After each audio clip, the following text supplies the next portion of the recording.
Buenas tardes a todos y a todas. Soy Sachao de Lugo y voy a moderar esta reunión. Advertir que está siendo grabada, todo el que no quiera que salga su imagen con cerrar su cámara lo tiene solucionado. Voy a leer unas normas básicas para el buen desarrollo de esta reunión. No se permitirán faltas de respeto de ningún tipo. Si se produce algún tipo de descalificación o no se respeta el tema del día, se procederá a cerrar el micro a esa persona y si persiste podrá ser expulsada de la reunión. Iré dando la palabra por orden de petición, según vayáis levantando la mano en el botón situado en la parte inferior de la pantalla. Si no lo encontráis, podéis pedirla a través del chat. Cuando os nombre, aseguraros de tener el micro abierto. Dispondréis de 2 minutos y os avisaré cuando queden 30 segundos.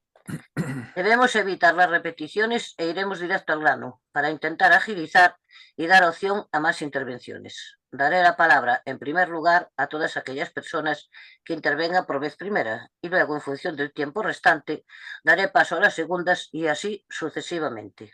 Esperamos que todo transcurra de una forma correcta, provechosa para todos y todas y empezamos dando la palabra al compañero Manuel Colinas. Manuel, adelante. Hola, gracias Isa. Buenas tardes. Bienvenidas y bienvenidos al espacio colaborativo de la voz de las plataformas y de formación del movimiento pensionista.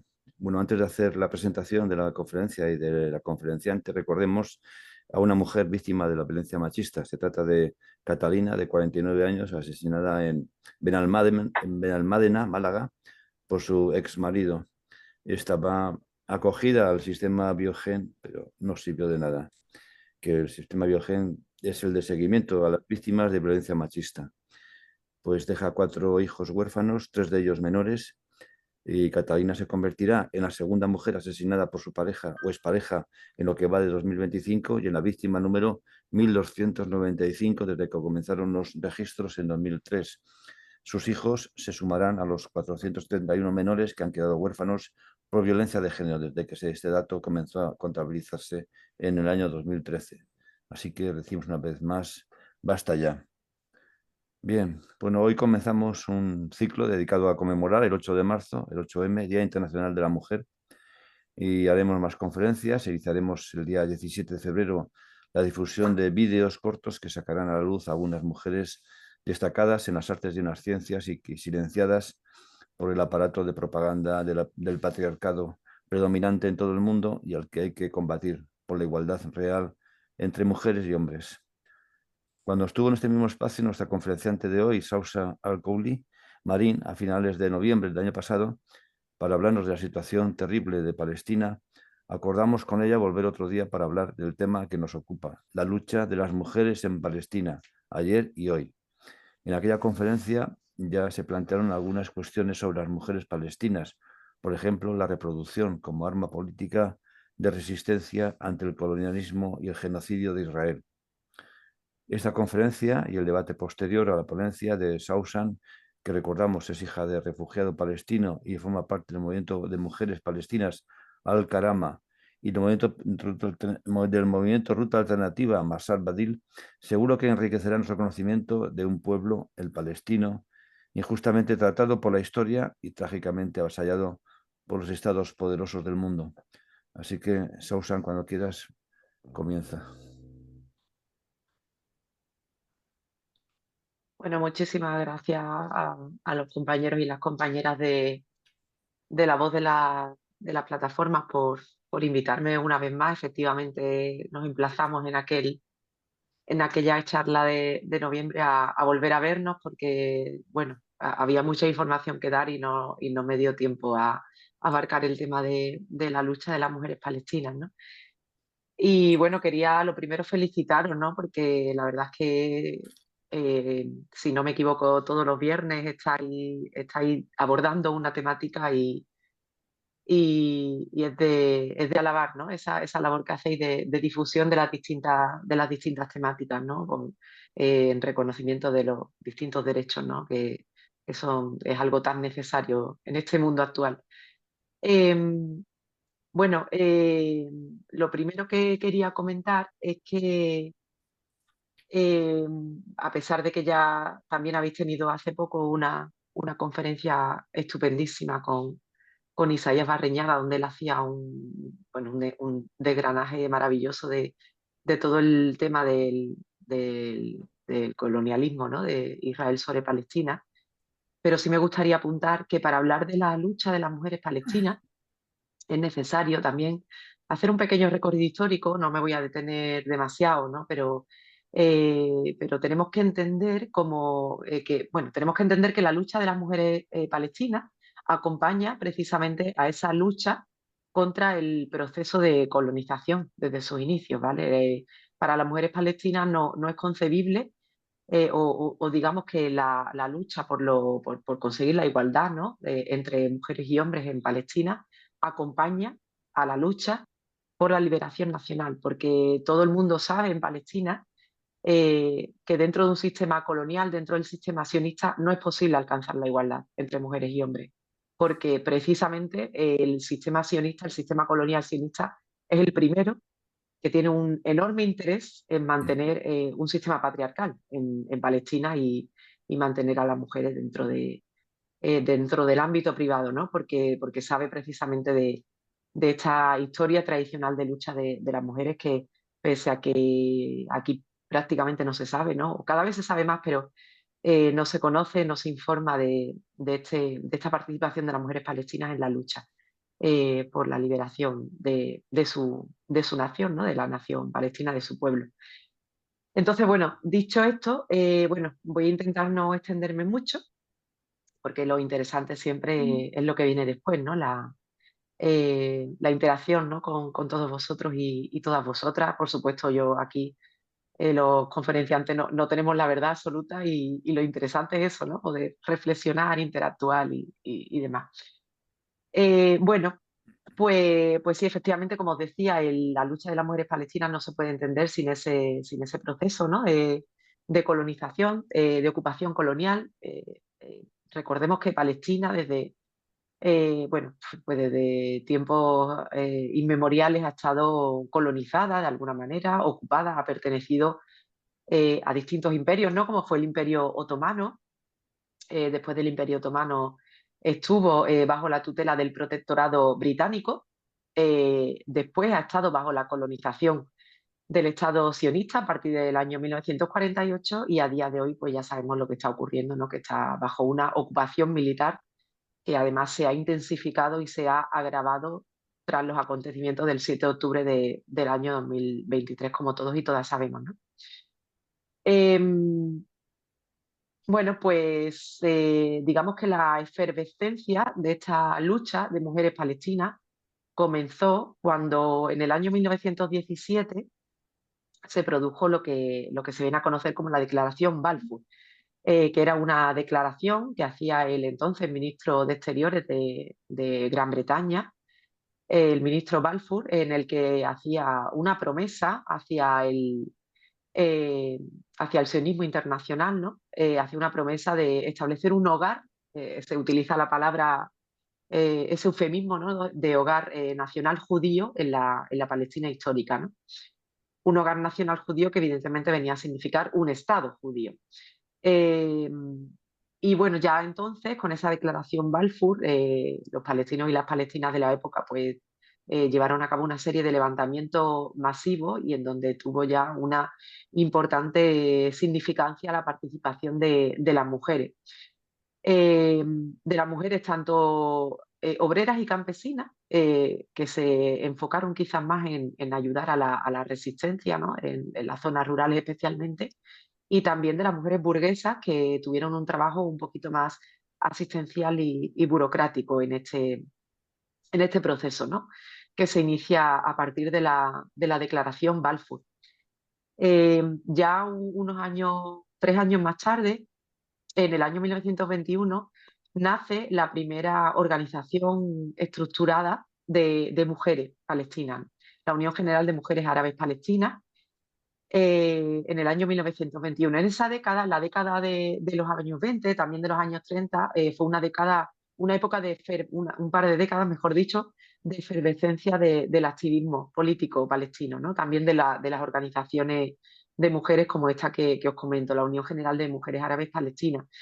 Eh, las mujeres empezaron a protestar fervientemente contra el dominio británico, y contra la llegada de las oleadas de inmigración sionista que poco a poco iban ocupando tierra en Palestina. Participaron en diferentes disturbios en distintos lugares de Palestina. Son muy conocidos los disturbios de Jaffa en ese año 1921.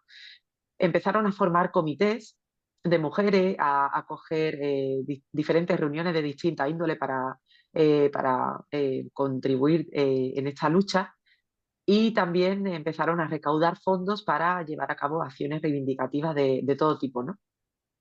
En el año 1929 tuvo lugar especialmente un levantamiento importante contra esta inmigración sionista. El Congreso, esta Unión de Mujeres Árabes Palestinas, llevó a cabo un congreso de urgencia.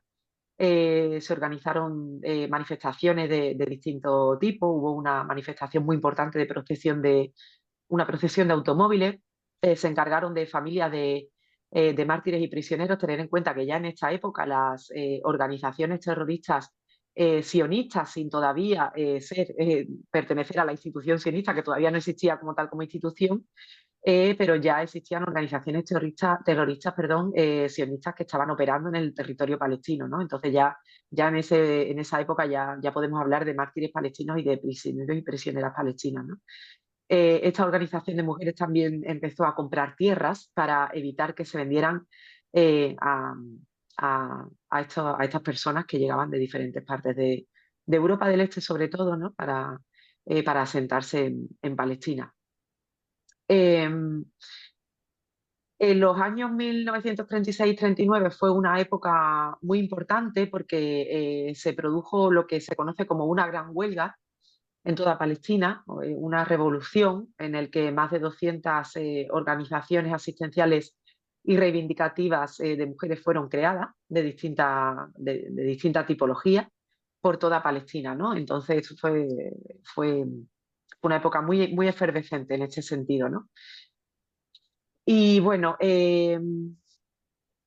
como sabéis, os sonará, en el año 1947, un año antes de la creación del Estado de Israel, de esa proclamación unilateral del Estado de Israel, pues tuvo lugar la resolución 181 de las Naciones Unidas, que proponía la partición de Palestina en dos, ¿no? Eh, y esto, por supuesto, también pues, tuvo como consecuencia pues una efervescente actividad política de muchísimas organizaciones, no solamente de mujeres, sino de todos los estamentos civiles y políticos de Palestina. Se fundaron concretamente por parte de los comités y de las organizaciones de mujeres, se fundaron hospitales, se gestionaron suministros civiles y militares, se recaudaron fondos, las mujeres intervenían tanto como auxiliares como combatientes, y es en esta época donde emergen dos organizaciones armadas de mujeres, exclusivamente de mujeres, ¿no? Una de ellas era la organización Solidaridad Femenina y la otra era las Margaritas, ¿no? Que se dedicaban pues a eso, pues a combatir con armas contra esta colonización sionista, que un año después tuvo ya su plasmación real en forma de creación del Estado de Israel, como sabéis, en el año 1948, con esa catástrofe, esa Nakba, que tuvo lugar el 15 de mayo de 1948, que es una fecha de gran significancia para la lucha del pueblo palestino. Ya sabéis que se conmemora todos los años y que supuso un colapso de la sociedad palestina, ¿no? En todas sus estructuras, pero que aún así tampoco detuvo la lucha, ¿no? Eh, Esta Nakba supuso la destrucción por parte del sionismo de 531 aldeas. Más de 700.000 personas refugiadas tuvieron que abandonar sus hogares, tuvieron que huir de la destrucción y de la masacre. O nos sonará esto, ¿no? Porque es algo que estamos viendo también a día de hoy, y donde más de 10.000 personas fueron asesinadas. Pese a todo, entre los años 50 y 70, pese a esta desestructuración, pese a esta catástrofe y a esta barbarie que fue cometida por Israel, la actividad política no decayó, ¿no? De hecho, en los años 50 y 70 pues, se crearon nuevamente asociaciones de mujeres muy activas y otro tipo de asociaciones, evidentemente, no solo de mujeres, ¿no? Pero bueno, como estamos aquí para hablar de la lucha de las mujeres palestinas, tengo que mencionarlo, eh, que se dedicaron a distintas cuestiones, ¿no? A asociaciones que se dedicaron a la atención médica, de nuevo a recaudar fondos para las distintas actividades que se hacían, a la resistencia armada también, al reparto de propaganda, participar en manifestaciones, etcétera, etcétera. Eh, y bien, de hecho, en el año 1964, concretamente, esta Unión General de Mujeres Árabes Palestinas se integró en el Movimiento Nacional de Resistencia, ¿no? Y en este año se organizó una conferencia que incluía no solamente la reivindicación de la participación de las mujeres en esta lucha por la liberación nacional, sino también la reivindicación social del papel de las mujeres en la sociedad palestina. Poquito después, en el año 67, tuvo lugar la Nakba, que fue la segunda, ¿no?, gran catástrofe. La Nakba se traduce como la pérdida, la gran pérdida, en la que de nuevo se vivió de alguna forma esa Nakba a otro nivel. Fue la ocupación de Gaza y Cisjordania a raíz de la Guerra de los 6 días, y de Jerusalén. Supuso también la huida, la expulsión de más de 300.000 personas refugiadas de sus aldeas y de sus hogares, y se produjo pues también una serie de acciones y de reivindicaciones en las que fueron muy importantes estas organizaciones femeninas. Eh, bueno, y por supuesto no puedo dejar de mencionar que a finales de los 60 y principios de los 70 se crearon comités populares de mujeres, eh, nuevos comités populares de mujeres de participación política, de incidencia directa política y no tanto asistenciales, ¿no? Eh, Me imagino que a todos y a todas os sonará el secuestro del avión por parte de Leila Khaled, una combatiente que pertenecía al Frente Popular para la Liberación de Palestina, y que supuso un antes y un después, ¿no? Porque fue una cara muy visible, ¿no?, en todo el mundo internacional, un antes y un después en esa visión de las mujeres palestinas que tenía el mundo, ¿no? Ella fue la protagonista de esa operación militante de envergadura, ¿no?, en la que se llevó a cabo el secuestro de un avión para llamar la atención sobre la cuestión palestina, que en ese momento en la agenda política internacional pues no se le prestaba apenas atención. Y bien, en 1987 tuvo lugar la primera intifada, donde, además de esta operación militar de envergadura que comentábamos antes, en la personificación de Leila Khaled, en la primera intifada los medios occidentales se fijaron casi por primera vez, ¿no?, en la participación de la mujer palestina en la lucha, ¿no?, en esta primera intifada, obviando de alguna manera los 70 años de lucha previa, ¿no? En esta primera intifada se formaron estudiantes por parte de las organizaciones de mujeres, se proporcionaron suministros a las diferentes organizaciones de combatientes y de resistentes, se crearon vías de escape precisamente para estos combatientes, se custodiaron armas, se participó en mítines y en revueltas por todas partes, ¿no?, en distintos lugares de Palestina. Y bueno, por supuesto, las mujeres buscaron alternativas también a productos sionistas, se ejercieron ya acciones de boicot, difundieron el ideario nacionalista y hacían también de enlace entre las familias de los presos, ¿no?, y las presas a manos del Estado de Israel. La primera intifada supuso también que muchas de esas organizaciones de mujeres se consolidasen, que se desarrollasen nuevos espacios organizativos y que se participase también en acciones de desobediencia civil. Bien, después de la etapa de la primera intifada del año 1987, tuvo lugar, como sonará a muchos y muchas de vosotras, los acuerdos de Oslo en 1994.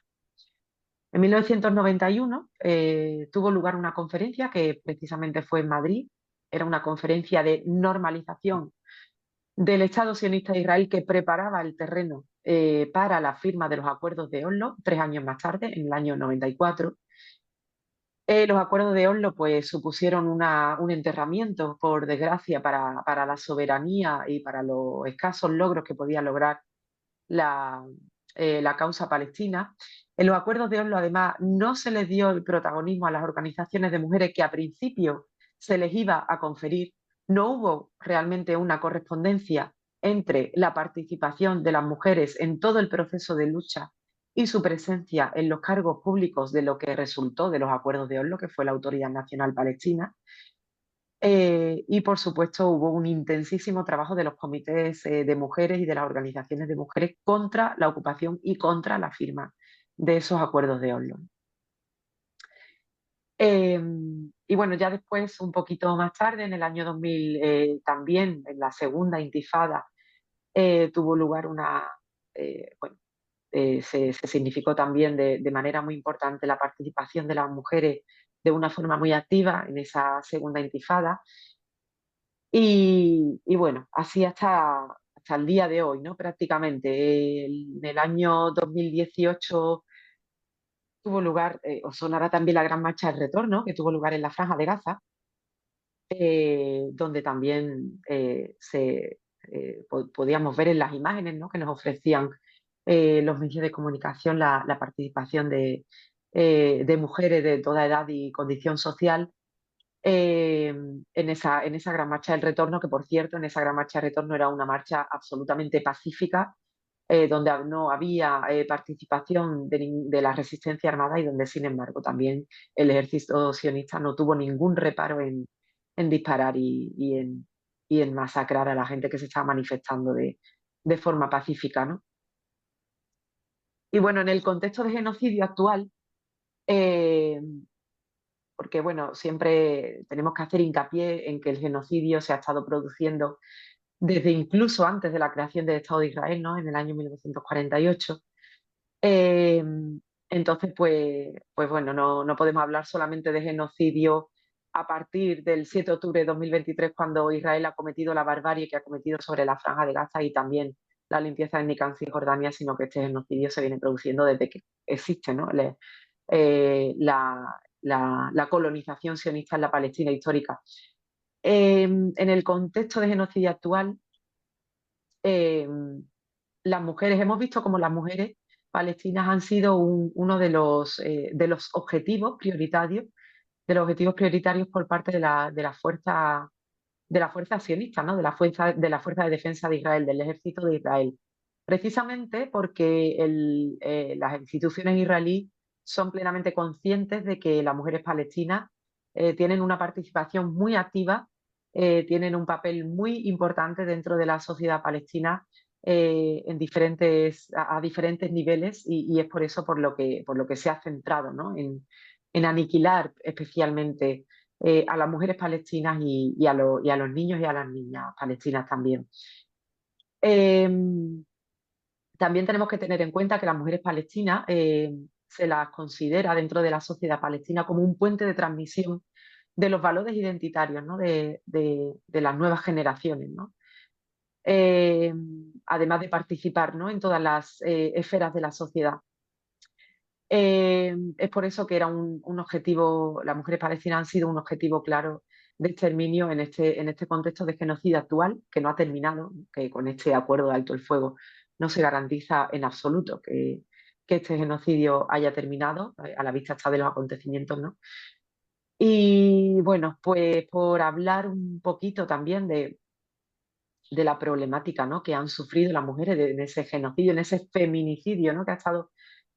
También podemos hablar de feminicidio, podemos hablar de muchísimo, de infanticidio, de ecocidio, ¿no?, de muchos cidios, por desgracia, en este contexto actual, pero centrándonos en el feminicidio, concretamente en la Franja de Gaza, ¿no?, pues las mujeres han sufrido unas circunstancias realmente catastróficas, ¿no?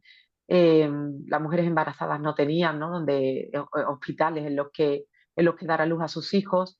Las condiciones tan dificilísimas de los partos de esas mujeres que estaban embarazadas en esa Franja de Gaza absolutamente destrozada, ¿no? la falta de leche, ¿no? Y también las dificultades no solamente con conseguir leche artificial, sino las dificultades en amamantar, ¿no? a los bebés por esas condiciones tan extremas que incluso pueden generar, ¿no? Que una madre no pueda generar su leche materna en unas condiciones normales. La falta de aseo en cuanto a, bueno, por supuesto, esto afectaba también a las mujeres porque, bueno, pues no tenían sus materiales necesarios, ¿no? Hablamos de compresas y de temas de higiene que son necesarias para todas las mujeres, ¿no? Cuando estamos en periodo de regla y sin embargo ellas no tenían este tipo de materiales tan básicos, ¿no? Y tan importantes, ¿no? Y bueno, por supuesto, por no hablar de los arrestos, de los abusos sexuales que han sufrido las mujeres en la Franja de Gaza. De hecho, se ha hablado muy poco, pero en la Franja de Gaza las mujeres han sufrido muchísimos abusos sexuales por parte de los soldados de ocupación israelí. Han sido fotografiadas desnudas en posiciones denigrantes, esas fotografías han sido difundidas en los canales de los soldados sionistas. Se les ha obligado a las mujeres palestinas a ver las ejecuciones de sus propias familias. Algunas de ellas han sido detenidas en unas condiciones realmente infrahumanas. Hemos visto incluso casos de mujeres que han sido detenidas en jaulas y sin proporcionárseles ningún tipo de alimento, ¿no? Y bueno, en Cisjordania la verdad es que la situación no ha sido mucho más alentadora porque las mujeres en Cisjordania también han sido detenidas en multitud de ocasiones, acusadas de terrorismo. También en las cárceles israelíes las mujeres presas han sufrido eh, episodios de violencia sexual, tocamientos y violaciones. Bueno, esto no es algo novedoso realmente porque las mujeres presas en las cárceles israelíes ya sufrían este tipo de violaciones, pero se ha agravado, ¿no? A partir del 7 de octubre de 2023 se han agravado este tipo de humillaciones y tocamientos y demás, ¿no? Eh, y bueno, con respecto a un poco me gustaría también hacer hincapié en el tratamiento que se le da a las mujeres árabes en general, ¿no? Y las palestinas en particular en esta parte del mundo, ¿no? Porque estamos acostumbrados, por desgracia, estamos acostumbradas a ver cómo en los medios de comunicación y cómo no solo en los medios de comunicación, ¿no? Existe un discurso bastante extendido en el ideario colectivo, ¿no? De aquí de Occidente, que sí, por supuesto es fomentado precisamente por esta imagen que nos ofrecen los medios de comunicación, de una mujer árabe, o palestina en este caso, porque nos ocupa la cuestión de la mujer palestina, de una mujer palestina que está sumisa, que está encerrada en la esfera privada de su casa, que no participa en la esfera pública, ¿no?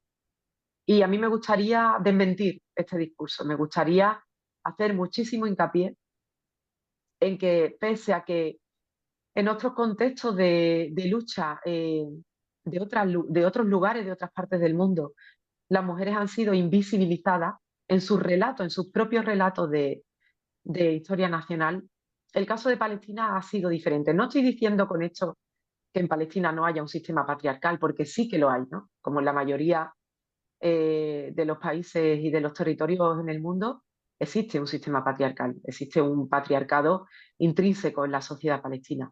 Pero no obstante, la lucha de las mujeres palestinas no ha sido invisibilizada en los relatos de historia nacional. Las palestinas han sido visibilizadas en sus propios relatos, han salido a las calles, como hemos visto en este pequeño territorio que humildemente he intentado hacer, han borrado las líneas tradicionales entre la esfera pública y la esfera privada. Y las mujeres palestinas, como decía al principio, tienen muy claro que la lucha por la liberación nacional es la vía para luchar al mismo tiempo por la igualdad entre mujeres y hombres, ¿no? Precisamente porque además el colonialismo sionista se cuida mucho, ¿no? De que las estructuras patriarcales de la sociedad palestina sigan asentadas, ¿no? Y en cuanto a las mujeres palestinas en Europa, bueno, y en el resto del mundo, no solo en Europa, perdona que ha venido aquí mi hija a darme un besito. Déjame, Gordi, que estoy dando una chicha. Con respecto a contextualizar un poco eso, ¿no? Pues la situación de las mujeres palestinas en Europa, en el resto del mundo, en Occidente concretamente, ¿no? Necesario hacer una mención obligada, ¿no?, a la islamofobia y concretamente a la islamofobia de género, ¿no? ¿Por qué? Porque, bueno, como sabéis, existe en los últimos años en Europa un incremento de la islamofobia que está afianzado precisamente en los medios de comunicación, en el entorno político, en el entorno institucional, en la cultura de masas, en Internet, etcétera, ¿no? Esto se centra especialmente, ¿no?, en las mujeres musulmanas, que lo sufren precisamente por llevar a menudo un elemento identificable, ¿no?, como es el hijab, ¿no? Son por ello blancos, digamos, más fáciles, ¿no?, de la discriminación y de los delitos de odio, ¿no? A pesar de que en Europa existen marcos legales, ¿no?, que se supone que garantizan la no discriminación por motivos religiosos, existen medidas políticas y legislaciones en varios países europeos que contribuyen a la normalización y a la legitimación de esa discriminación, ¿no? Existen estereotipos negativos que optan por una construcción, digamos, reduccionista, ¿no?, que erosiona la diversidad social, económica, cultural de las mujeres musulmanas en general, ¿no? Y donde la mujer es percibida como un sujeto pasivo, ¿no?, y como una víctima, ¿no?, del machismo, ¿no?, o del tan nombrado, tan mencionado fundamentalismo islámico, ¿no? Es decir, se entremezcla en estos casos el componente islamófobo con los discursos sexistas, ¿no? Se entremezclan ambas cosas, ¿no? El componente de la islamofobia con el discurso sexista de aquí de Occidente, cuando aquí en Occidente también todavía estamos en un sistema en el que las mujeres, ¿no?, luchamos por desprendernos de una estructura que también es patriarcal y que ejerce una violencia sistémica hacia las mujeres, ¿no? Es un sistema aquí que además pues ejercen esa doble discriminación, ¿no?, contra las mujeres musulmanas, y esto no es producto de otra cosa que las reminiscencias neocoloniales misóginas que todavía se viven a día de hoy. Entonces, bueno, yo por mi parte no me voy a extender más. Os agradezco mucho la atención. Y bueno, pues ahora, si queréis, las personas organizadoras, que abramos un debate, lo dejo a vuestra elección. Muchas gracias. Bien, a ver si se decide alguien a levantar la mano y a pedir por empezar. Y muchas gracias a Osan de nuevo, que es un placer escucharte, desde luego. Creo que se merece un aplauso.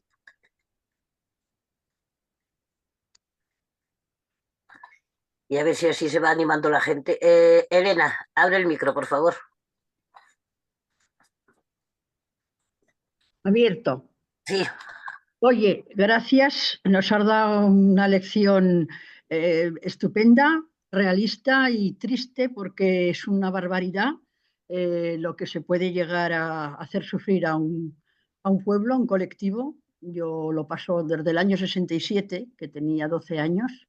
Yo lo sufro mucho porque he visto en la televisión franquista imágenes de los reporteros que había españoles allí, las barbaridades que se veían filmadas por reporteros españoles. O sea, quiero decir, esto es de siempre, esto es de hace mucho, esto no tiene final.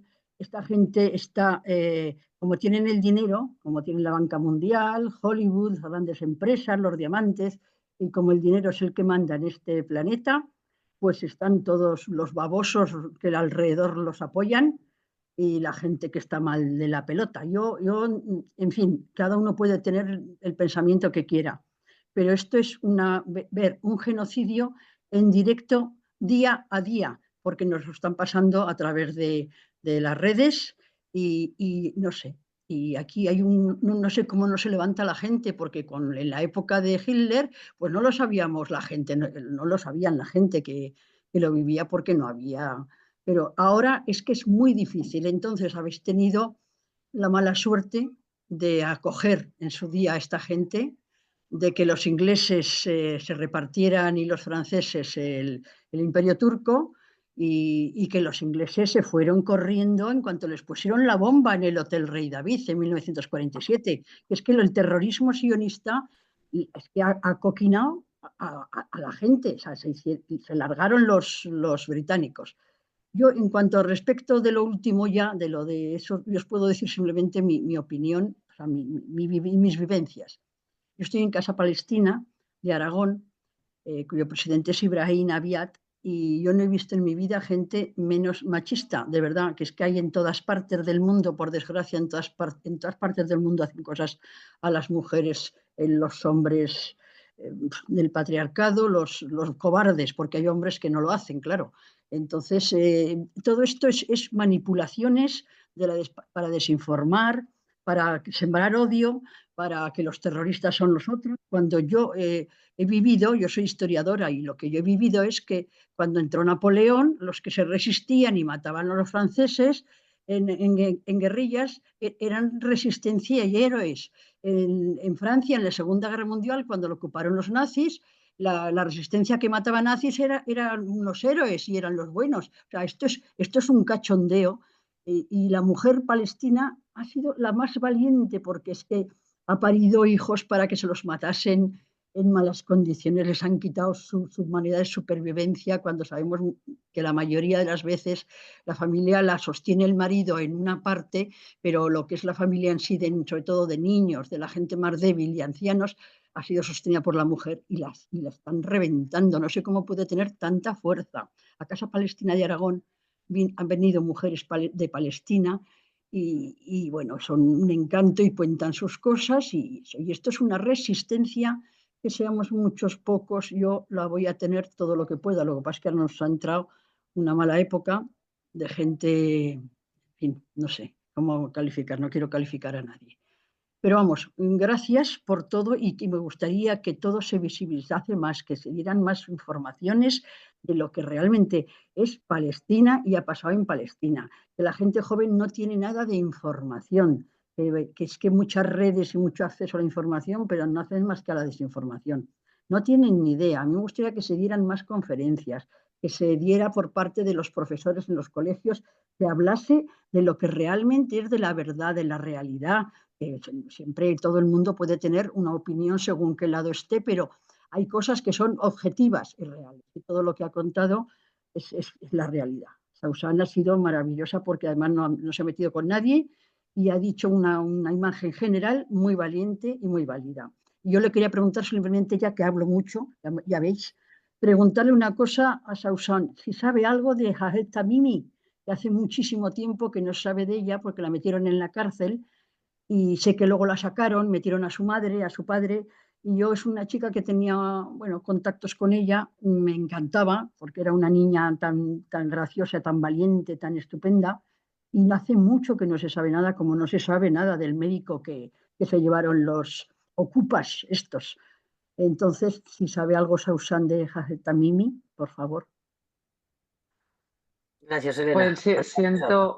¿Contesto ya o Sí, sí, esperamos? sí, que no hay más Vale, palabras. De vale, momento no hay vale. más palabras. Vale. Pues, Elena, siento decepcionarte, pero no sé nada de Ahed Tamimi. No le he seguido el rastro. A lo mejor alguna de mis compañeras de Alcarama sí lo saben, es posible que lo hagan, pero yo no te puedo dar esa información porque lo desconozco. Sí sé que a su padre lo secuestraron también, la fuerza sionista.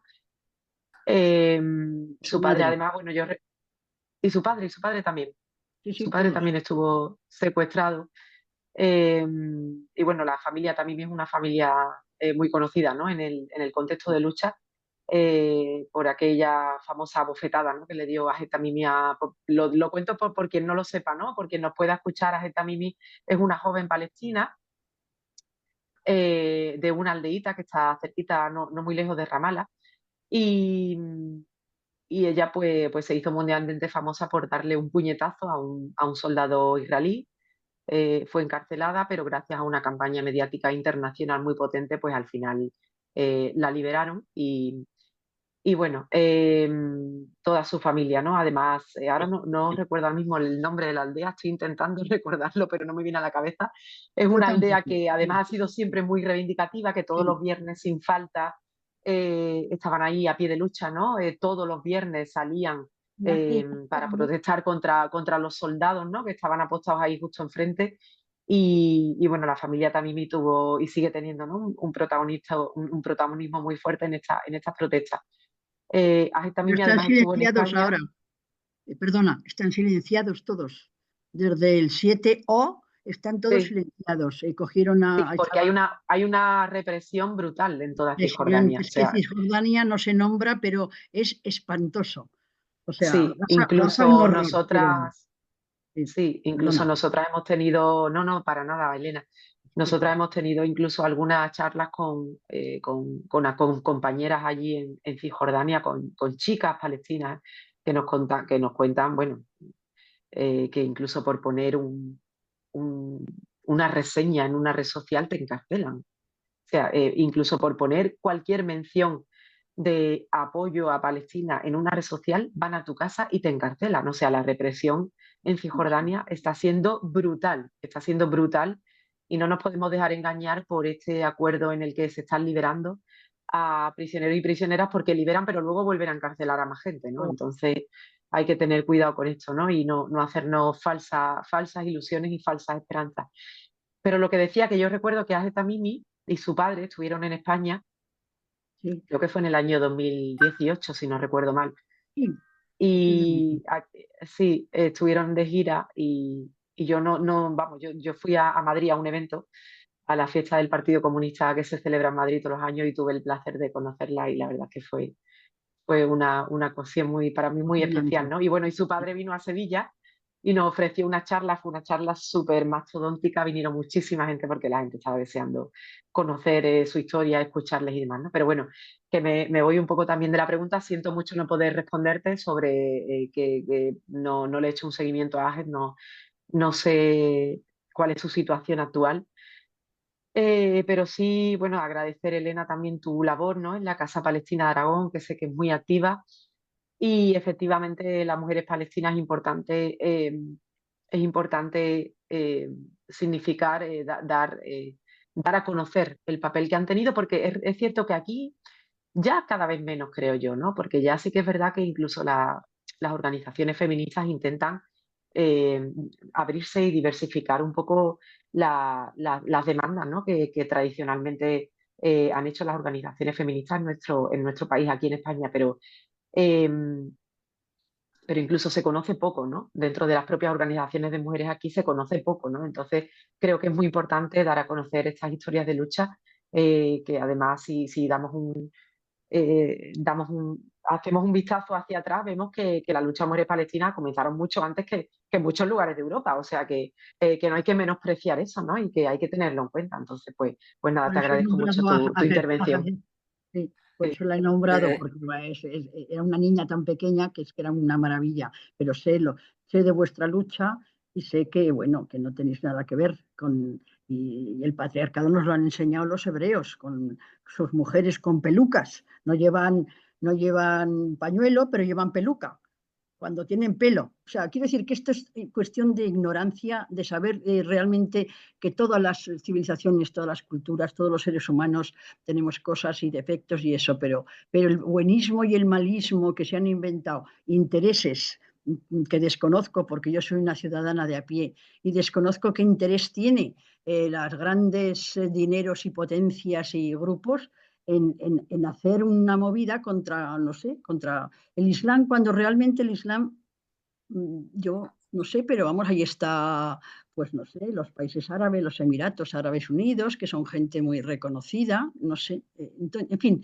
que no entiendo mucho, pero yo sé que la mujer palestina, las que yo he conocido y he visto en redes y he tenido contacto con ellas, sé que son gente fuerte, gente muy, muy valiente y desde luego, a ver, sí que está el patriarcado muy visible cuando hay entierros y van los hombres por un lado y las mujeres van por otro lado. Hay cosas que son más visibles que a cualquier ignorante pues le llama más atención. Pero realmente si yo ya no hago caso a sus calificativos y a sus historias falsas y a sus movidas, porque realmente se pierde energía en este Elena, tipo tenemos ya más palabras pedidas, ¿vale? Perdón, Es un placer escucharte a ti también, pero tenemos más palabras, ¿vale? por supuesto, por Ignacio, supuesto. adelante, abre el micro, por favor.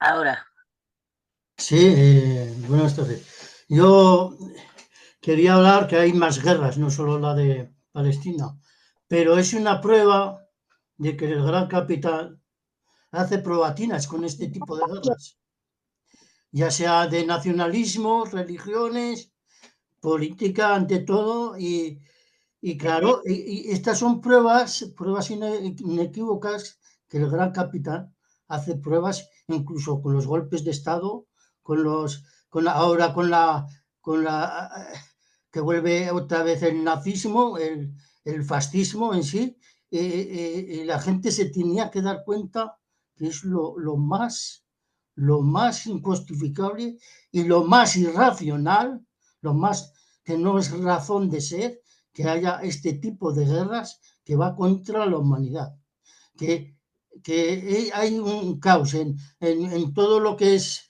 las necesidades de los países, la apertura de las fronteras, porque se pone con el nacionalismo para cerrar fronteras, para cerrar al más débil, al más vulnerable de las personas, para que no se puedan pasar de una frontera a otra, cuando ellos pueden ir por todo el mundo por el dichoso dinero y por el dichoso poder.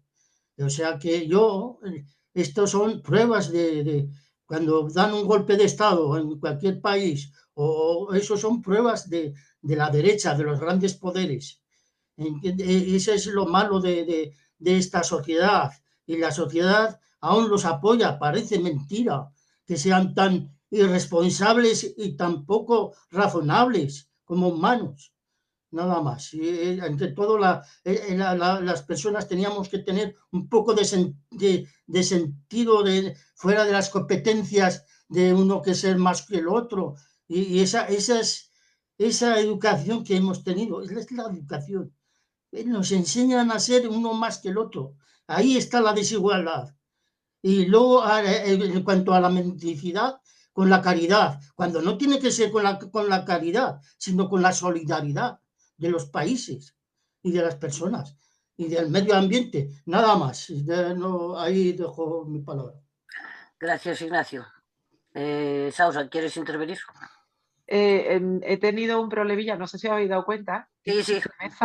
me he salido porque en el chat ha compartido alguien una noticia sobre AGET y he querido meterme y no sé qué es lo que he hecho, que me he salido de la sesión, pero he vuelto a entrar. Entonces no he podido escuchar la intervención completa de Ignacio, me vais a perdonar, pero no lo he podido escuchar entero. No sé si era una pregunta, una reflexión o qué era.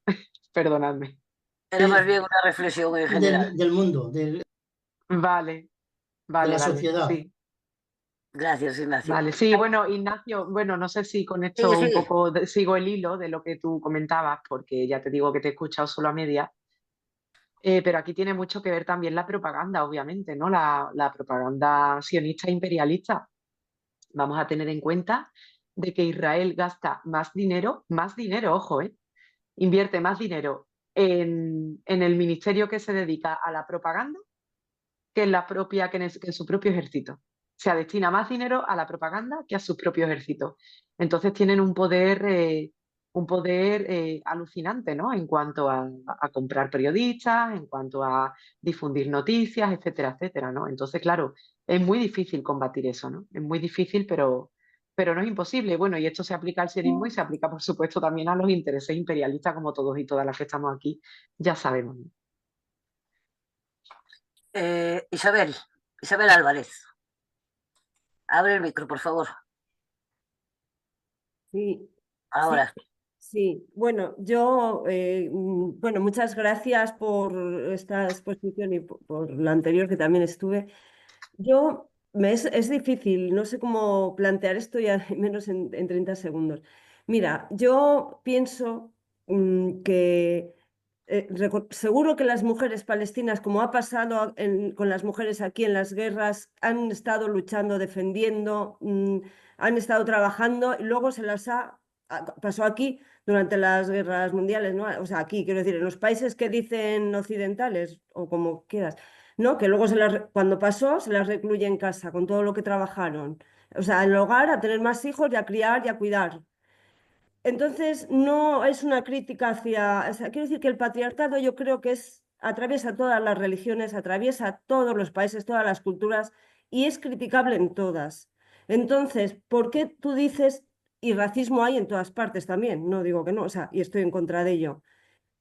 Pero ¿por qué? Yo creo que el hijab, no sé si lo he pronunciado bien, no es un símbolo religioso. ¿Por qué las mujeres tienen que ser las portadoras de la identidad? ¿Por qué no los hombres también? ¿Por qué tienen que ser ellas? Eso no es real.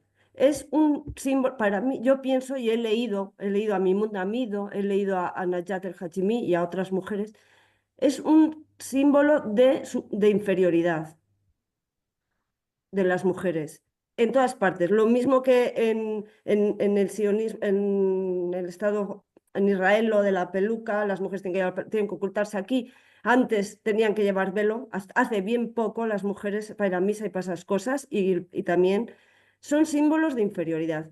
Y los países, yo creo que los estados, si existiera algún estado católico, aparte del Vaticano, que ya más o menos ya sabemos lo que está pasando en un estado católico también, igual de criticable, ¿no? Si existiera un Estado católico donde gobernase un partido católico, pues estaríamos, o sea, igual. Pero yo creo que los países donde gobierna o sea, donde las leyes no son laicas, donde son religiosas o hay leyes religiosas, las mujeres, si en todos los sitios tenemos discriminaciones, hay muchas más, porque no tienen posibilidades o lo tienen mucho más difícil para reivindicar sus derechos. Gracias, Isabel. Adelante, Sausan. Sí, bueno, aquí varias cuestiones porque la pregunta de la compañera toca varias cositas, ¿no? Y además le agradezco la pregunta porque es muy interesante. Bueno, a ver, el tema del patriarcado, sí, efectivamente, lo he dicho además en la exposición, ¿no? Que en Palestina existe un sistema patriarcal muy arraigado, eso no lo podemos negar, ¿no? Y no hay una igualdad entre mujeres y hombres por mucho que se reivindique el papel de las mujeres, por mucho que se haya ensalzado el papel de la mujer en los relatos nacionales, existe un patriarcado. Existen mujeres que están recluidas en casa, pues, en su casa, por supuesto que sí. No todas las mujeres salen a la calle, igual que no lo hacen aquí, ¿no? Por desgracia. No todas las mujeres salen a la calle a participar en las protestas y a luchar y a formar parte de las filas de la resistencia en todas sus vertientes, ¿no? Sin embargo, yo discrepo en una cosa que has comentado y es el tema de la simbología, en este caso del hijab, ¿no? En concreto, como que es un símbolo de inferioridad.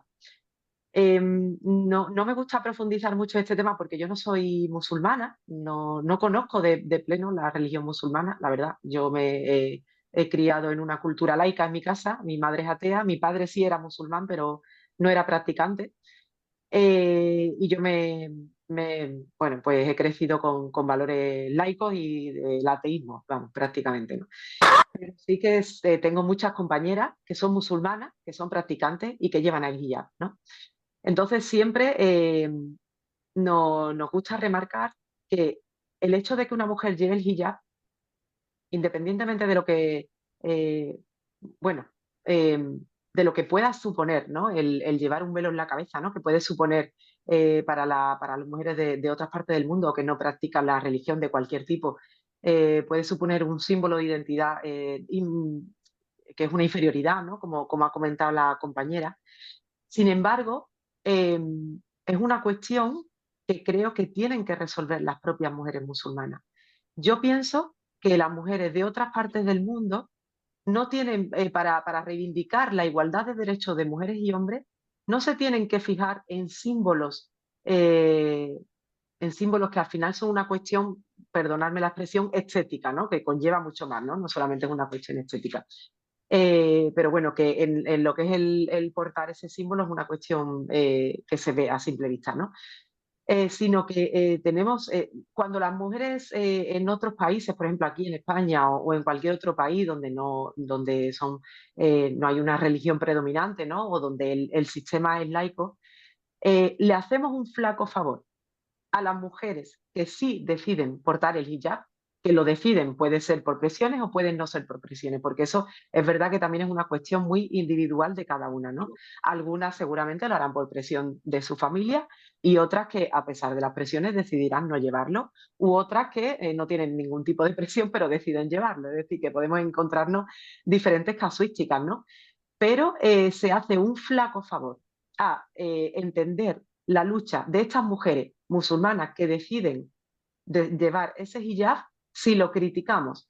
Es decir, no tenemos que hacer hincapié desde Occidente o desde otros lugares del mundo en, bueno, sí, tú eres feminista, tú sales a la calle, tú estás luchando por tus derechos, de tu patria y de las mujeres de tu patria, pero sin embargo me enseñas el hijab, ¿no? Bueno, pero es que esto es una cuestión que serán esas mujeres quienes tengan que resolver, ¿no? Y creo que desde otros lugares del mundo no tenemos que interferir en eso, desde mi humilde opinión, ¿no? Creo que se le hace un flaco favor a las mujeres musulmanas se les dice, sí, bueno, tú estás luchando todo lo que tú quieras, pero tú llevas un hijab, ¿no? Yo creo que no debería ser ese el camino, ¿no? Desde mi punto de vista, ¿no? No se debe hacer hincapié en eso. Y en cualquier caso son ellas las que tendrán que decidir, tendrán que resolver esa cuestión y no nosotras, ¿no? No sé si me estoy explicando, ¿no? Por lo menos esa es mi opinión, ¿no? Y luego, ¿qué más cositas comentaba? Sí, con respecto al tema de las leyes religiosas. Hay una falsa creencia, la gente piensa que porque en Hamás, se está acoplando, alguien tiene el micro abierto por ahí. No sé si... Ya se lo he cerrado. Vale, gracias. Hay una falsa creencia o la gente piensa que en la Franja de Gaza, como gobierna Hamás, que efectivamente es un partido islamista, se aplica la Sharia y no es verdad, no se aplica la Sharia. En la Franja de Gaza no existe la Sharia, ¿no? Como sin embargo sí la hay, por ejemplo, en Arabia Saudí, ¿no? Sin ir más lejos, ¿no? Pero bueno, eso con respecto a lo que has comentado de las leyes religiosas, ¿no? Y eso de que es más difícil una reivindicación en territorios donde se aplican esas leyes religiosas. Bueno, yo creo que depende del contexto, ¿no? Depende del contexto porque es que no sé, cuando hablas de leyes religiosas no sé si te refieres concretamente a la Sharia o te refieres a otro tipo de legislación quizás más sectorial, ¿no? Bueno, pero me bueno, refiero pues, en sí. países islamistas o, por ejemplo, Marruecos, que no es islamista, pero tiene una ley y un derecho islámico. Sí. Sí, pero las mujeres de Marruecos no dejan de salir a la calle. Te quiero decir que eso no es un impedimento para que las mujeres formen sus propias organizaciones y salgan a la calle, pese a la represión y pese a las consecuencias que de ello pueda derivar. No sé si me explico, ¿vale? En Palestina eso no ocurre. O sea, en Palestina las mujeres salen a la calle y no son reprimidas por los propios palestinos, ¿no? Son reprimidas por el ejército de ocupación colonial, no por los palestinos, ¿no? No por las instituciones palestinas, ¿no? Entonces, bueno, yo creo que ahí depende del contexto, ¿no? Por supuesto, coincido, hay un sistema patriarcal en Palestina que las mujeres palestinas tienen que resolver, pero tienen que resolver acompañándolo a ese proceso de lucha contra el colonialismo sionista, porque si no se lucha contra el colonialismo sionista, perdón, ahí no hay nada que hacer, ¿no? Y perdóname, Isabel, no sé si te he respondido, si no, y bueno, esa era mi visión. Elena Gil. Bueno, como se está animando la cosa, vamos a intentar respetar los 2 minutos de intervención, ¿vale? Adelante, Elena. Abre el micro. Ahora. Elisa, ¿cómo me conoces? Que no me voy a enrollar esta vez. Sí, solamente 2 apuntes a lo que ha dicho Isabel, como simplemente es daros otros puntos de vista. Yo soy una persona que no tengo manía ninguna religión, todas tienen cosas buenas, cosas malas, yo pienso que esto lo utilizan el capitalismo salvaje, lo de que sean cosas religiosas, lo que sean los enfrentamientos entre la gente.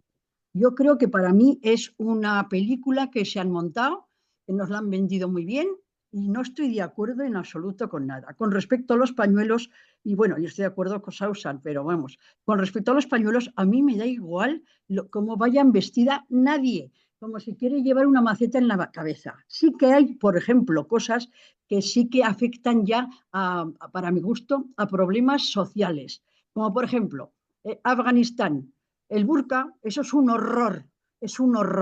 Para mi punto de vista, yo no estoy hablando de que yo tenga la verdad. Es un horror, eso no se puede vivir no viendo casi tapadas hasta arriba porque lo deciden y lo obligan. O sea, eso sí que es un horror. Es un horror taparse la cara, como si los hombres fueran con pasamontañas por la calle. ¿Por qué? A mí el pañuelo me gusta, si lo llevan bien.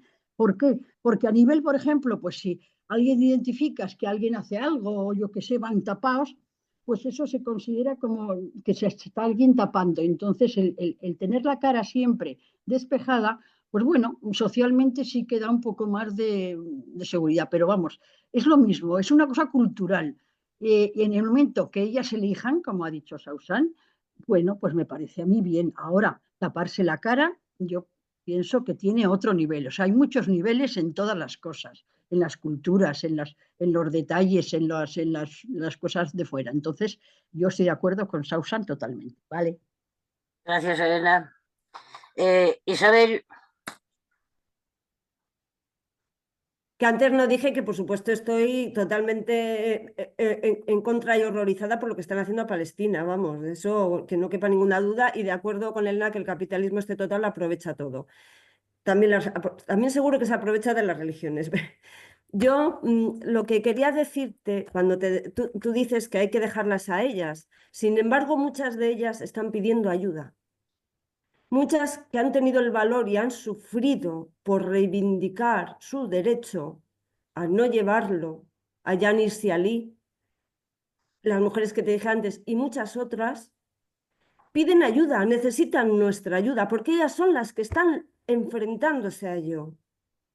Seguramente muchas más lo harían si no tuvieran a lo mejor como mínimo presión social, porque yo tengo una amiga marroquí que vive aquí, no lleva el pañuelo, y se le para un hombre en la calle marroquí y la mira, como dijo ella, me mira como si yo fuese una puta y se me queda mirando y ella ha tenido el valor de contestarle y decirle, ¿tú por qué me miras así? ¿Qué soy yo? ¿Qué eres tú mío? O sea, le ha contestado.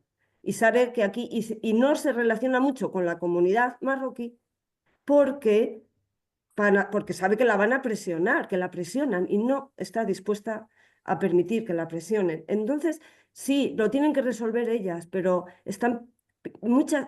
piden ayuda. O sea, tú imagínate que aquí unas pocas que empezaron a pedir sus derechos y nadie se preocupara y las dejaran solas. Pues yo creo que no, ¿eh? Yo creo que eso, ¿por qué no lo llevan ellos, el símbolo de identidad? Y con ello no quiero decir que sea peor, o sea, ya hablo que cualquier estado religioso, me da igual la religión que sea, y yo lo mismo que critico no digo sociedad, porque yo creo que solo hay una sociedad, que es la patriarcal, en mi país soy feminista y defiendo los derechos de las mujeres y critico todo lo que haya que criticar, pero me llevaría mucho tiempo. Por lo mismo lo critico ahí y creo que hay que apoyar a las mujeres de esos países que piden y que están pidiendo ese apoyo.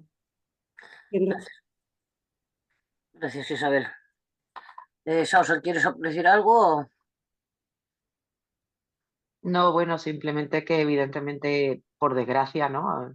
Hombres miserables hay en todos lados, ¿no? Y siento mucho ese episodio, ¿no? Que tuvo tu amiga marroquí, pero bueno, también estoy convencida de que no todos los hombres marroquinos reaccionarían de esa manera. eh, No, por pero supuesto bueno, que no. Lo mismo que no todos los hombres de aquí son así, perdona, exacto, exacto, exacto. Pero bueno, lo de que piden nuestra ayuda, pues no lo sé, no he conocido ningún caso concreto, la verdad, yo tampoco te digo, no tengo la verdad absoluta y por supuesto todas las opiniones son valorables y hay que tenerlo todo en cuenta, ¿no? Y como tú dices, Isabel, todo lo que sea el menosprecio de los derechos de las mujeres, por supuesto hay que criticarlo y hay que ir en contra de ello, ¿no? Pero sin embargo, yo insisto en que el tema del hijab es un tema, ¿cómo les ayudamos, ¿no? O sea, primero, ¿realmente todas las mujeres que llevan hijab quieren no llevarlo? Yo creo que no. O sea, muchas quieren llevarlo y muchas querrán no llevarlo. Es una cuestión también muy personal, ¿no? Si me lo permite. Entonces, pedir ayuda para que o sea, que les ayudemos a que no lleven un elemento identitario religioso. Lo primero, si la piden, ¿cómo se les ayuda, no? Y segundo, estoy segura de que muchas lo llevan porque quieren llevarlo, no porque se les obligue a llevarlo, ¿no? Con esto no estoy no estoy intentando hacer una idealización, del Islam, ni muchísimo menos, por favor, que no se me malinterprete. Pero lo sé porque tengo muchas, muchas conocidas y compañeras y amistades que lo llevan porque quieren llevarlo. E incluso gente aquí en Occidente, chicas jóvenes en Occidente, que lo llevan como símbolo de rebeldía hacia hacia esos estereotipos islamófobos de género que no quieren que las mujeres lo lleven. O sea, hay muchas que lo llevan incluso como símbolo de rebeldía, ¿no? Hay diferentes casos. Evidentemente, si conocemos casos concretos en el que nos piden una ayuda concreta para algo concreto, no les podemos dar la espalda, pero pues no creo que sea lo general con el tema del hijab, ¿eh? No hablo de otro tipo de cuestiones, si me lo permite. Pero bueno, que con esto no quiero tener yo la última palabra, ¿vale, Isabel? Que hay diferentes puntos de vista y por supuesto son complementables. Freitas. Buenas tardes, Susan. Mi pregunta va a ser muy sencilla. Como mujer, como palestina, después de la masacre que os han metido, de odios, traumas, mutilaciones, como mujer, las mujeres palestinas o los palestinos en sí, sean de Gaza, sean de Jordania, en vista que el tarao mental intenta eliminaros y llevaros a otros países, ¿sois conscientes de la responsabilidad etnológica que tenéis? ¿Sois conscientes de que el pueblo palestino va a existir porque vosotras podéis avanzar o podéis parir nuevos palestinos? Y con lo de parir no digo que seáis una máquina de nuevas generaciones, no, sino que vuestra etnia se mantenga con el orgullo que tiene que mantenerse. Gracias, Freitas. Adelante, Sausan. Bueno, a ver si precisamente lo comentaba al principio, ¿no? Que los principales prioridades en estas masacres últimas de estos últimos meses por parte de la fuerza de ocupación israelí han sido las mujeres, ¿no? Y los niños y las niñas. Y no solamente porque las mujeres hayan estado directamente involucradas en la participación de la lucha, sino porque efectivamente, por cuestiones biológicas, somos las mujeres quienes podemos tener hijos, ¿no?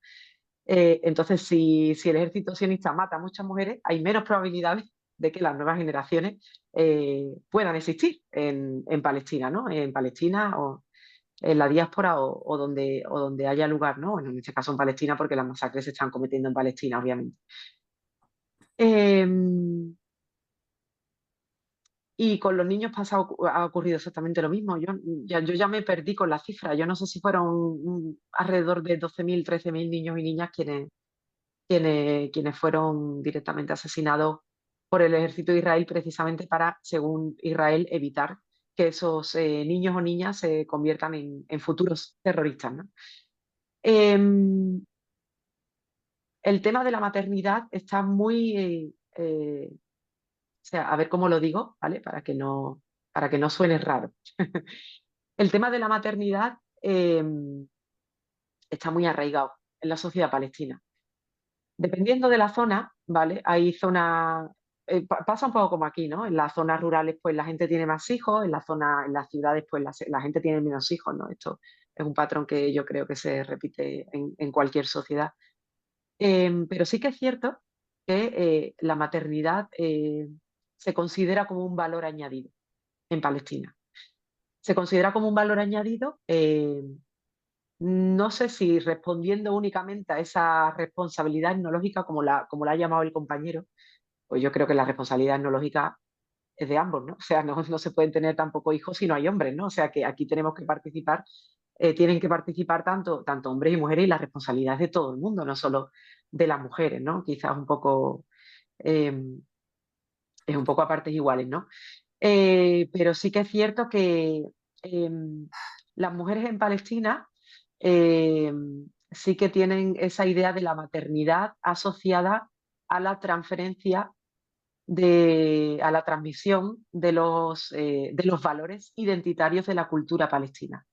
Tradicionalmente son las madres, no debería ser así, pero tradicional, porque deberían ser los padres también, pero tradicionalmente son las madres, un poco también por el tema de que han sido siempre en mayor número los hombres presos que las mujeres presas, ¿no? Y los hombres mártires siempre han sido mayor número que las mujeres mártires. Tradicionalmente en las familias palestinas las mujeres siempre han sido las encargadas de la transmisión de los valores culturales, identitarios y de lucha, ¿no? Entonces, se considera como un valor añadido la maternidad para poder seguir transmitiendo esos valores de generación en generación. De hecho, a día de hoy, los jóvenes y las jóvenes palestinas tienen unos valores culturales e identitarios muy fuertes, muy arraigados por esa transmisión de ese conocimiento de esos valores a lo largo de las generaciones, pues desde hace un siglo, ¿no? Y digo que realmente esta es una tarea que debería corresponder también a los padres y no solo a las madres, y sin querer justificarlo, pero sí que es cierto que se ha dado también un poco por esa dinámica de que en la práctica mayoría de las familias palestinas hay hombres, hermanos, maridos, tíos, abuelos, hijos que son encarcelados o que son asesinados, ¿no? En mayor número, insisto, que las mujeres, ¿no? Entonces también se corresponde un poco con eso. Mira, yo os voy a poner un ejemplo personificado, ¿no? Yo no hablo árabe. Yo he nacido en Sevilla, mi padre era palestino, era porque él ya falleció, y mi madre es de aquí. Yo estoy segura de que si hubiese sido mi madre la palestina y mi padre el español, yo hablaría árabe. Estoy convencidísima, convencidísima. Pero sin embargo, mi padre nunca se preocupó por hablarme en árabe. Se relajó, se desentendió, y eso es algo que yo siempre le eché cara, ¿no? Le eché en cara durante muchos años de mi vida por el hecho de que nunca me hubiese, vamos, ni a mí ni a mis hermanas, ¿no? Nunca nos hubiese hablado en árabe. Bueno, esto como anécdota simplemente, ¿no? Por hacer hincapié en ese valor de la maternidad, de transmisión de valores, etcétera, etcétera. No sé si con eso respondo a la pregunta. Olga Castrillo. Activa el micro, por favor, que tienes el micro cerrado. Ahora. Yo sé que no es fácil de entender lo que puedo decir, pero no puedo considerar que sea un valor algo que tiene unas motivaciones y se basa en una discriminación patriarcal. Los inmigrantes que yo conozco, especialmente de países del norte de África, y lo que conozco habiendo viajado allí, tanto en Egipto como en Marruecos o Argelia varias veces, es sobre todo en Europa, donde es contestando a lo de la hijab también, ¿no? Es en Europa donde he visto yo un porcentaje mucho mayor de mujeres con la hijab y manteniendo el árabe en sus casas y todo eso que cuando voy yo allí. No tiene nada que ver el Egipto de hace 40 años respecto a la libertad de las mujeres, por lo menos la que se ve en la calle, con la de ahora, ni la de Marruecos. ¿De acuerdo? Entonces, ¿qué es? Que las mujeres son las que tienen que retroceder en sus derechos cada vez que la sociedad en conjunto, que dirigen los hombres, por mucho que participen las mujeres, se ve en peligro. Y que cuando vienen a Occidente, como tienen porque todas las personas de Occidente, Oriente, de todos los lados, por lo visto parece ser que tenemos que tener una identidad férrea que defender de grupo. Entre más individualistas somos, más identidad de grupo hay que tener. Y en Europa tienen que mantener mucha más identidad de grupo que cuando están en su país, porque tienen que enfrentarla a la otra identidad. ¿Y quiénes la mantienen? Los hombres no, que van vestidos como todos los demás que ven, las mujeres.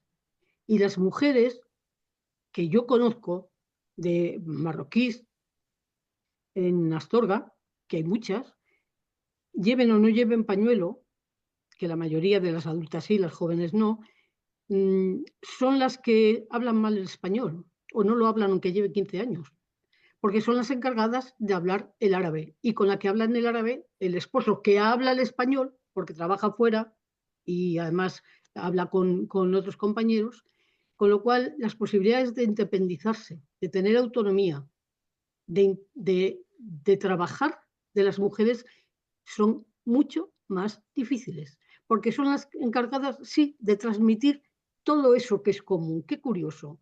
Pero si es lo mismo aquí, si ha pasado lo mismo aquí, no hay ninguna diferencia, no es nada específico. La historia se repite continuamente en todos los países.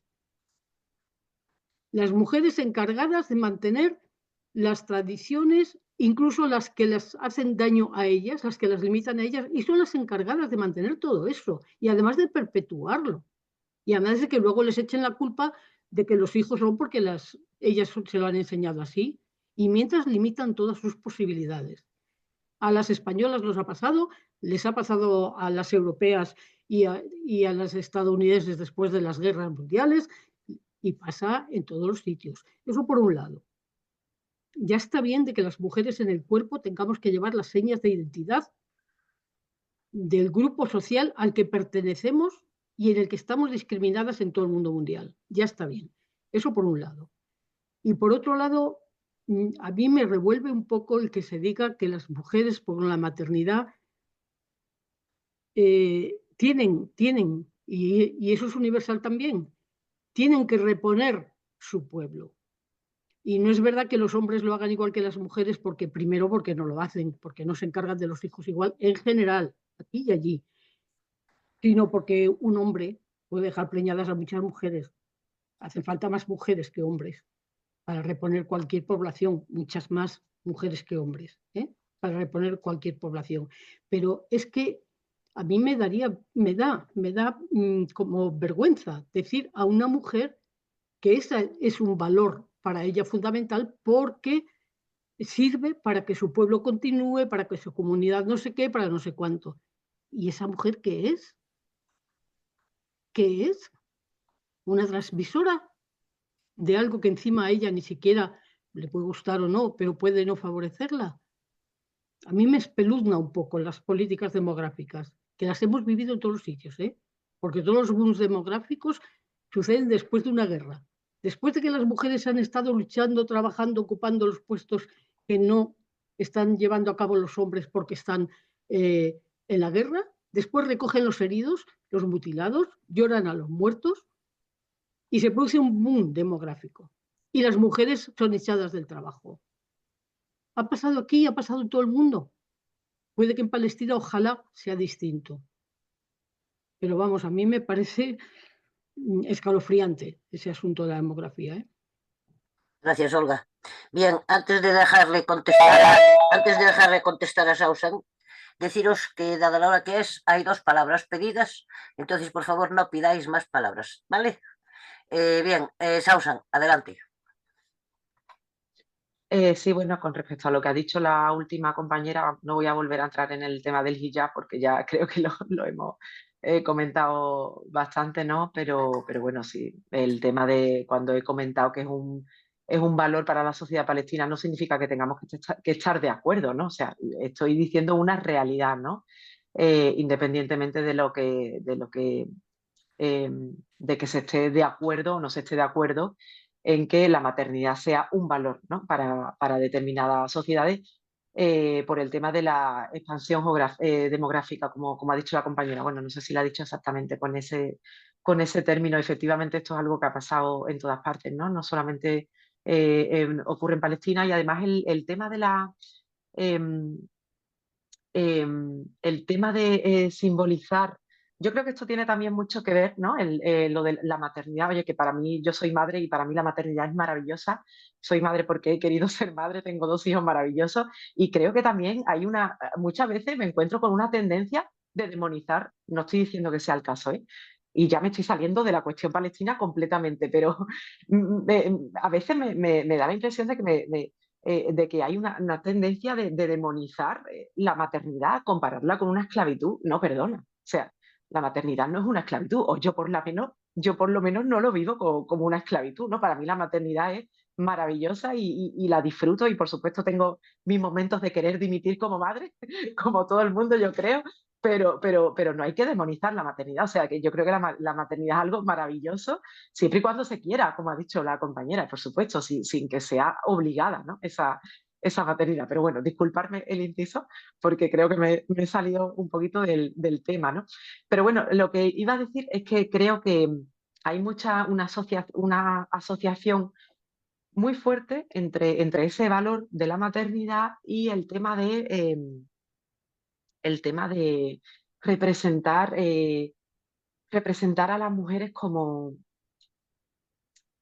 a ver cómo lo digo, representar a las mujeres como la tierra, ¿no? En muchas culturas y en muchas sociedades, como sabéis, se representa a la tierra como esas mujeres, ¿no? Creo que es algo que está muy extendido dentro de muchas culturas, en muchas literaturas y tal, ¿no? Y quizás esté un poco entrelazado, ¿no? El tema de ensalzar ese valor de la maternidad en distintos lugares, ¿no?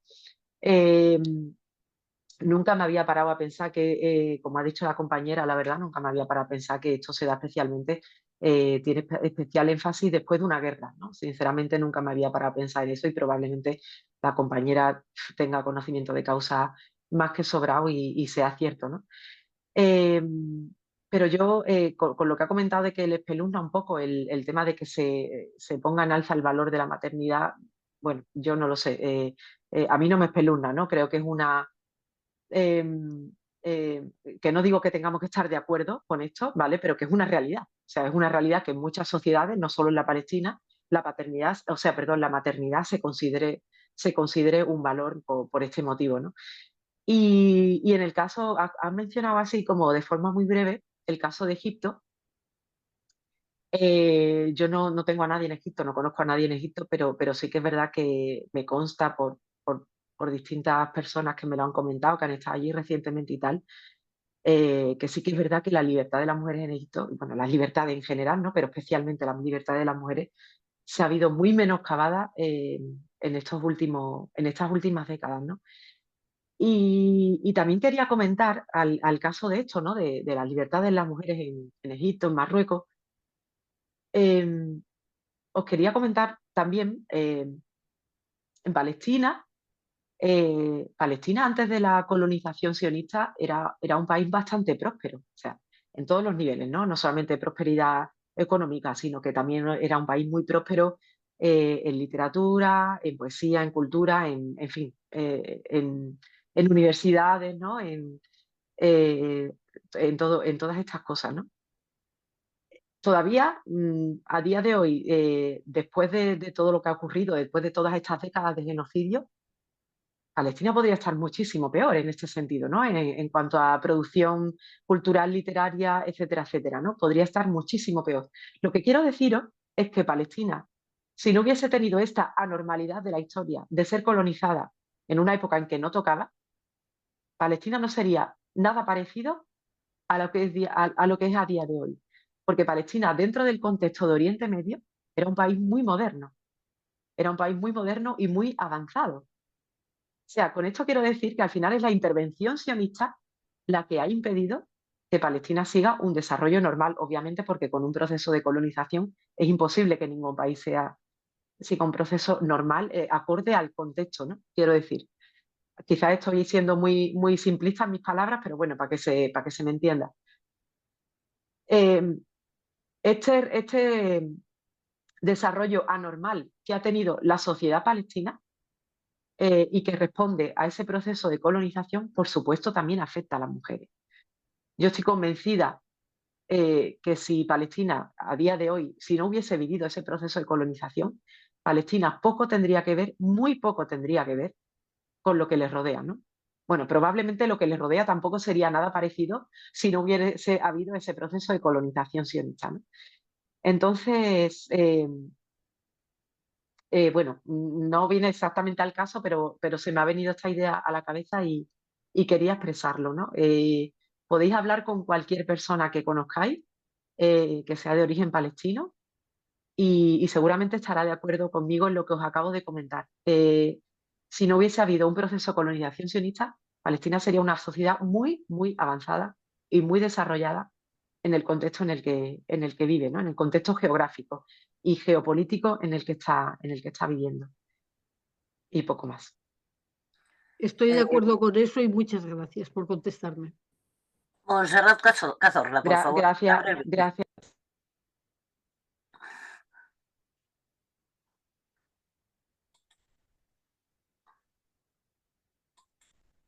Reactivará. Ahora. Hola, ¿me oís? Hola. Sí, sí. Mira, buenas. Yo quería decirte que no debemos caer en los parámetros de los genocidas diciendo que los palestinos son terroristas. Los palestinos son resistentes y los terroristas son los israelíes. Entonces, eso hay que tenerlo muy claro. Y luego el tema de que en Palestina nos estamos olvidando de que también hay palestinos cristianos, no solamente musulmanes. Entonces, el tema de la religión, pues bueno, ya sabemos por el parámetro que tienen, por ejemplo, pues los israelíes, que se basan en su Biblia esa antigua que dice que ellos son aquí los que están esperando al Mesías y que todo lo hacen en base de eso, que es mentira luego, porque luego todo llega al punto de que ellos lo único que pretenden es quedarse con Palestina porque les interesa ahora mismo la franja de Gaza para hacer lo que el señor Trump quiere. Entonces, y lo que quieren estos sinvergüenzas. No podemos caer en los parámetros de esta gente. Y nada más, ¿eh? Gracias, Monse. Adelante, Sausa. Sí, Monse, bueno, yo creo que aquí nadie ha dicho que los palestinos sean terroristas, ¿no? Y si se ha dicho ha sido poco entrecomillado, ¿no? No, claro, tú Entrecomillado. lo que has dicho es que las mujeres palestinas, evidentemente, son las que tienen hijos y entonces futuros terroristas, claro, en vistas a ellos. Sí. Lo de futuros terroristas lo decía porque así es como lo ven los sionistas, ¿eh? Por favor, exactamente. no Pues eso es lo que no debemos de caer en los parámetros de ellos. Tenemos que tener muy claro lo que hay. Y además yo encuentro completamente normal que cuando hay un genocidio de esta manera se luche y realmente, claro, se tengan que tener hijos. Porque siempre tú quieres tener el seguimiento. Y un seguimiento de la vida de ti mismo es tu hijo. Yo lo veo así. Perdona por haber dicho lo de terroristas, la verdad es que lo he puesto con el entrecomillado precisamente para que se entendiera que así es como lo ven los sionistas, pero pido perdón, claro, ¿vale? No, pero hay que tenerlo muy claro, no hay que hacerles el juego nunca. Sí. Bueno, los resistentes, porque aquí los únicos que tenéis la razón sois vosotros. Los genocidas son perdón, pensaba que había terminado. Ya está, ya. Vale, no, con respecto a lo que comentabas de que también hay palestinos cristianos, efectivamente hay una comunidad cristiana importante. Bueno, en comparación en número de cristianos son muchos más, ¿no? Los musulmanes que los cristianos, pero en Belén concretamente hay una comunidad palestina cristiana, perdón, que es muy importante y que a veces esto a menudo se olvida, ¿no? Y no se habla de ello, ¿no? De hecho, los lugares sagrados del cristianismo también han sido atacados. Genocidios, o sea, en esta etapa actual de genocidio y anteriormente también. O sea, que esto no es ninguna novedad, ¿no? Y bueno, por supuesto hay que debatir, hay que confrontar ese discurso, ¿no? de que esto es una cuestión religiosa, ¿no? El tema de Oriente Medio, sí, las religiones, tal cual, no, esto no, aquí la religión es lo que menos influye en todo esto, ¿no? Aquí lo que interesa son los intereses económicos y geopolíticos del imperialismo que utiliza su instrumento más potente, que es el sionismo, ¿no? Eso sí tenemos que tenerlo claro todos y todas. Ignacio. Se me ha quedado. Con referente a lo que dice de... Ahora se me ha oído esto. Nada, que con respecto al patriarcado, que no solo está, sí, aquí lo tenemos también, es que se horroriza con lo que ha dicho antes ¿cómo se llama esa señora? Es igual. Con lo que ha dicho, que se horroriza con lo del velo y de tal, pues aquí en España también las mujeres iban con mantilla. Y en el casamiento, que es por medio de la religión, también tiene reprimida la mujer, está reprimida, porque si siempre está el patriarcado, lo que es el hombre manda sobre la mujer, incluso en tiempos no muy lejanos, incluso en la monarquía, o los reyes, o lo que sea, siempre ha mandado el hombre sobre la mujer. Y aquí en España, si el marido, siempre manda el marido sobre la mujer, por el hecho de que si la mujer quiere trabajar y no quiere estar siempre en casa, no la dejan. Incluso eso aún persiste en España, ¿eh? No solo, hay varios casos, que son reprimidas en ese aspecto sobre el hombre. O sea que no es de antiguo, eso viene del franquismo y de la misma religión, nada más. Porque hay mujeres también que son sumisas, que les gusta estar en casa, pero esas yo creo que son las menos ahora. Nada más. Ahí corto. Gracias, Ignacio. Adelante, Sausan. No, bueno, yo no tengo mucho más que añadir a lo que ha dicho el compañero. Ciertamente eso ocurre, ¿no? en todas las sociedades patriarcales y bueno, no sé si hay mujeres sumisas a las que les guste estar en casa. Yo quiero pensar que no, ¿no? Que las mujeres que son sumisas es porque han crecido en base a un patrón educativo que les hace conformarse, ¿no? Bueno, aquí ya nos estamos saliendo un poco de la cuestión que se nos plantea en esta tarde, pero desde mi opinión... No se las sale mujeres mucho porque se habla de la mujer, ¿eh? No se sale. Sí, bueno, pero como quiero decir, como estamos hablando de la lucha de las mujeres palestinas, pero bueno, sí. Eh, a mí me gustaría pensar que no es que haya mujeres que les guste ser sumisas, ¿no? Sino que obedecen a ese patrón educativo, cultural, etcétera, etcétera, en el que han crecido y lo han normalizado. Pero no creo, no creo yo que haya ninguna mujer a la que le guste ser sumisa, ¿no? y estar en su casa, ¿no? Simplemente es que lo han normalizado y lo ven como algo normal y como lo que toca, ¿no? Pero bueno, con respecto al resto de cosas que ha comentado tampoco tengo más que añadir. Gracias, Sausan. Yo vuelvo a repetir que creo que se merece un gran aplauso. Gracias. Darle las gracias por estar aquí con nosotras y con nosotros una vez más.